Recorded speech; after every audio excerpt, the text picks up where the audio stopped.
তা আপনি যেই লম্বা সফরের জন্য যাচ্ছেন, ওই সফরের জন্য কি কি সফর নীতিমালা তৈরি করেছেন একটু বলেন শুনি। তখন তাহলুল পাগলকে হারুনুর রশিদ বলতেছে, আরে বগা, তুই তো আসলে মজাই থেকে গেলি। কবরে যাওয়ার পরে আর কোন সফর রুটিন থাকে? কবরে চলে গেলে তো সে মানুষ মরেই গেল। তখন তাহলুল পাগল বলতেছে, বাদশাহ কেমন বোকার মতো কথা বললেন আপনি। এক সপ্তাহ সফরের জন্য মাত্র 7 দিন থাকবেন, এর জন্য কত কিছু আগে থেকে 1 মাস আগে থেকে রুটিন। কিন্তু আপনি যেই জায়গায় যাচ্ছেন, যেই সফরে যাচ্ছেন, যেই সফর শুরু আছে শেষ নয়, ওই সফরের কোন রুটিন অনন্ত শীতকালের জন্য কিছুই করবে না। এই জমিনে আমার চেয়ে বড় কথা হবে। এই নসিহতটা বাদশাকে করলেন, তার বস্তুটা নিলেন, দেন আপনারটা আপনি দিয়েছেন। আপনি আমার নিজে দৃষ্টিতে বড় পাবেন।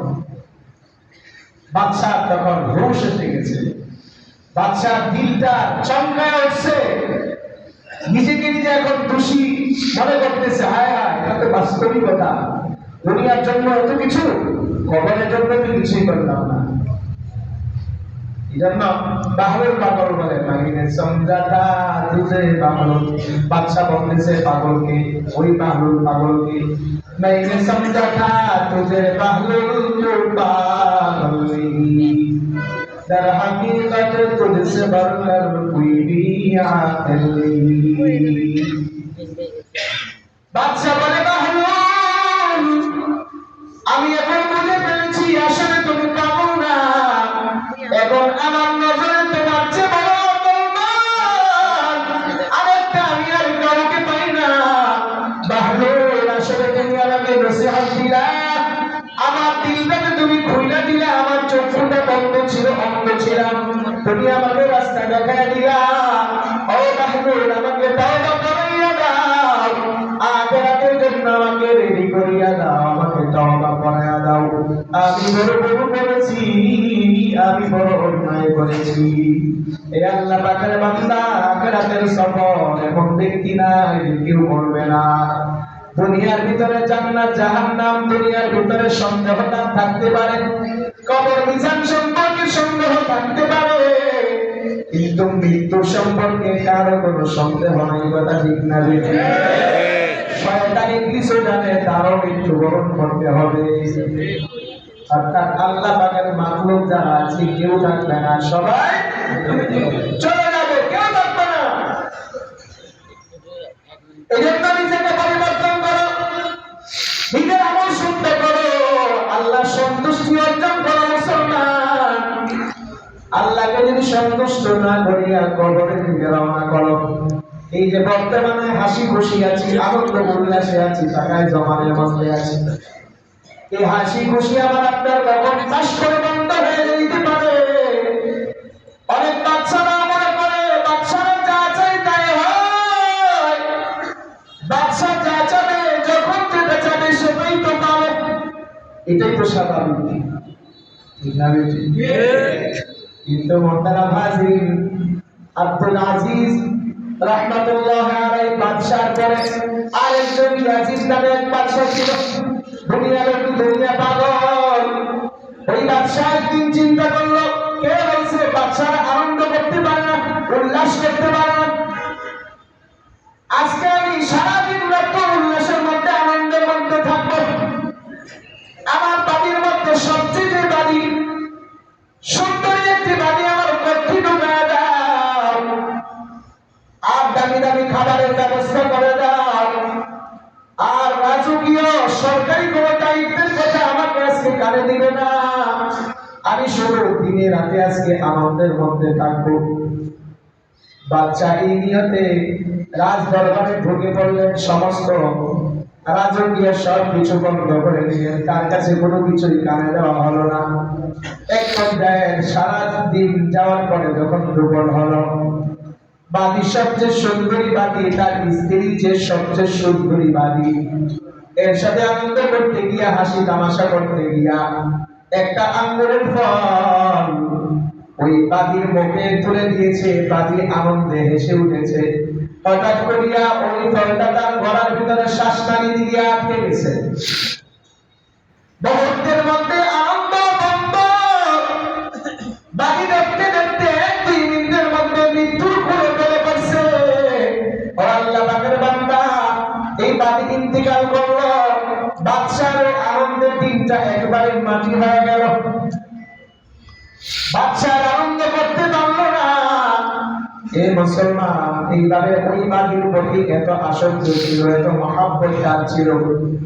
ওই বাদীর জন্য একদিন 2 দিন 1 সপ্তাহ পরে বাদশাহ শোকে কাতর হইয়া 1 সপ্তাহ পর বাদশাহ নিজেই ইন্তেকাল করেছে। এ মুসলমান, আসলে সম্পদ থাকলে আনন্দ করতে হবে, বিষয়টা কিন্তু এরকম না। আনন্দ করতে চাইলে আনন্দ আমার জন্য মৃত্যু দেওয়া হয়ে যাইতে পারে মুসলমান। আমার আনন্দটা বড় দুঃখের হয়ে যাইতে পারে, আমার শান্তিটা বড় অশান্তির কারণ হয়ে যাইতে পারে। এই জন্য সব সময় যা কিছুই করি না কেন, মহান স্বভাবকে সব সময় স্মরণ রাখা। আমি যেটাই যা কিছু করি, আমার আল্লাহ আমার দিকে তাকাইয়া আছে, ঠিক না বেটি? এই জন্যই আল্লাহ বলেছেন, ওয়ামাল হায়াতুদ দুনিয়া ইল্লা মাতাউল গুরুর।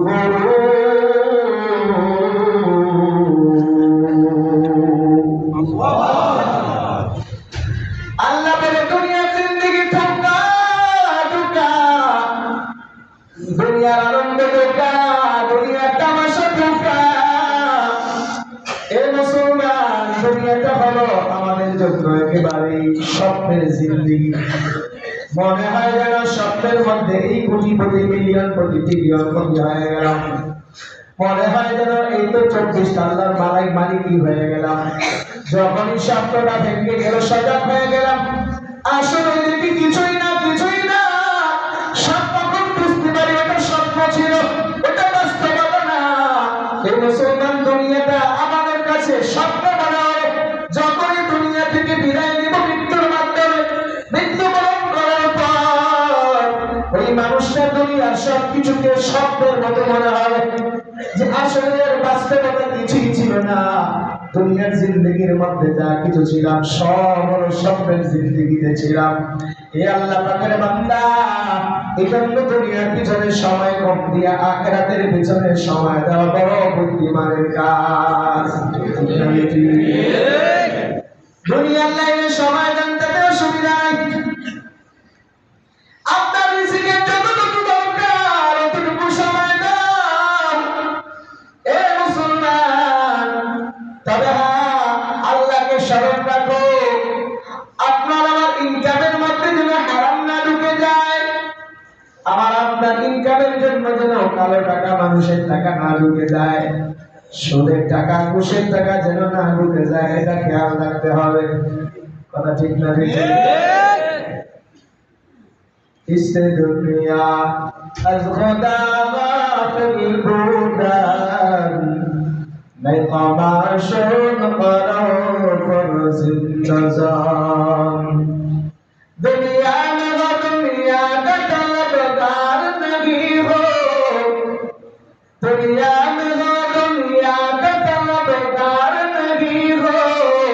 बाजार से गुजरा हो खरीदार नहीं हो, बाजार से गुजरा हो खरीदार नहीं हो। এ মুসলমান, আপনি আমি দুনিয়ার বাজারের মধ্যে হাঁটতেছি, কিন্তু দুনিয়ার বাজার আমাদেরকে কামাই করা যাবে না। দুনিয়ার জিন্দেগিতে হাঁটতেছি, দুনিয়া আমাদেরকে কামাই করা যাবে না। তবে আমার আপনার জিন্দেগির জন্য যতটুকু প্রয়োজন ততটুকুই করা বুদ্ধিমানের কাজ। আমার আপনার মৃত্যুবরণ করার আগ পর্যন্ত সম্ভব আমার আপনার 3টা কাজে লাগে। কয়টা কাজে লাগে? যা খাইলাম তাই কাজে লাগবে, যা দিয়ে পোশাক পরিধান করলাম তাই আমার জন্য কাজে লাগবে। আর আরেকটা হলো, আমি আখিরাতের জন্য যে টাকা পয়সা দান করলাম ওইটাই কাজে লাগবে। আপনার জন্য এই 3টা কাজে সম্পদ ব্যয় হবে, এটাই আপনার জন্য 3 কাজে যদি যেটা হয়, এটাই আপনার সম্পদ, আর বাকিটা আপনার সম্পদ না। আপনার সন্তানের জন্য যেটা রেখে গেলেন এটা আপনার বড়